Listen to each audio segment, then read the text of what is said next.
अभी हाल ही में पाकिस्तान के कराची शहर में दिल दहला देने वाली घटना हुई जब पाकिस्तानी स्टॉक एक्सचेंज में पुलिस की वेशभूषा में घुसे 4 बंदूकधारियों ने कत्लेआम मचाते हुए ग्रेनेड से हमले किए और 6 से ज्यादा पाकिस्तानी नागरिकों को मार गिराते हुए कुछ समय के लिए पाकिस्तानी स्टॉक एक्सचेंज की बिल्डिंग पर कब्जा जमा लिया।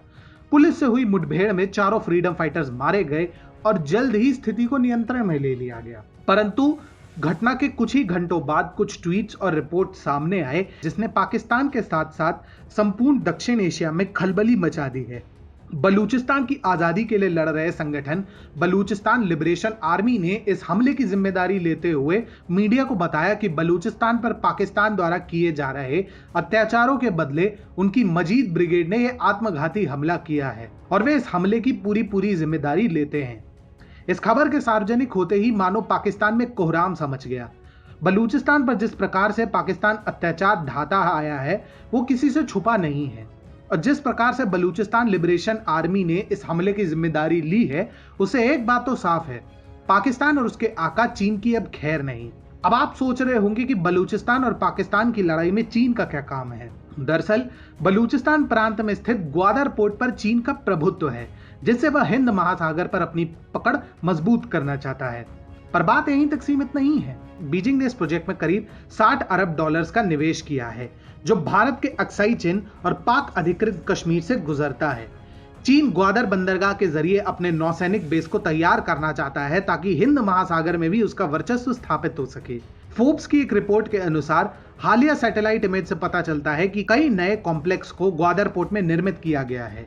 इनमें से एक कॉम्प्लेक्स की बहुत तगड़ी सिक्योरिटी व्यवस्था है। इसके अलावा ग्वादर पोर्ट को चीन के हाथों में देने से पाकिस्तान को ढेर सारा राजस्व मिलने की आशा रहती है जिसका उपयोग वह निसंदेह भारत से कश्मीर को हथियाने में करना चाहता है।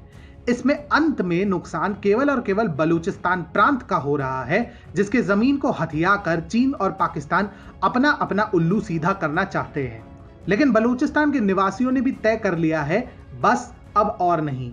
इसीलिए मामले को अपने हाथों में लेते हुए बलूचिस्तान लिबरेशन आर्मी ने पाकिस्तान और चीन दोनों के विरुद्ध निर्णायक युद्ध छेड़ दिया है। इसकी शुरुआत नवंबर 2018 में ही हो गई थी जब बलूचिस्तान लिबरेशन आर्मी ने कराची में स्थित चीनी दूतावास पर हमला कर दिया था। उस वक्त बीएलए ने हमले की जिम्मेदारी लेते हुए कहा था कि बलूच जमीन पर चीनी सेना के विस्तारवादी प्रयासों को बर्दाश्त नहीं किया जाएगा।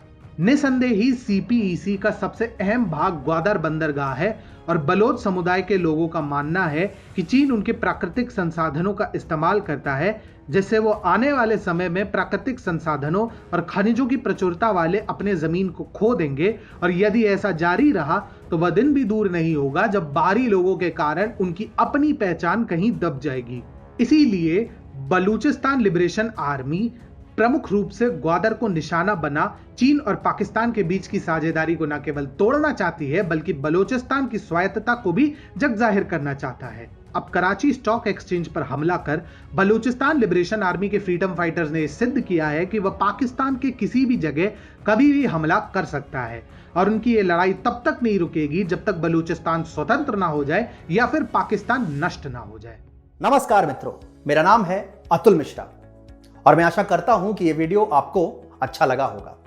हम 2012 से ही भारत में सोशल मीडिया पर राष्ट्रवाद और हिंदुत्व की अलख जगा रहे हैं। हमारा नवीनतम प्रयोग है TFI स्टोर जिसका मुख्य उद्देश्य है वामपंथी इतिहासकारों द्वारा दबा दिए गए हिंदू वीरों को पुनः जागृत व स्थापित करना और साथ ही साथ देव भाषा संस्कृत का प्रचार प्रसार करना। आपके द्वारा खरीदे गए टी-शर्ट्स, मोबाइल कवर्स, पोस्टर्स इत्यादि द्वारा प्राप्त धन हमें इस युद्ध को आगे बढ़ाने में सशक्त करेगा। इससे जुड़ी सारी जानकारी वीडियो के डिस्क्रिप्शन सेक्शन में है।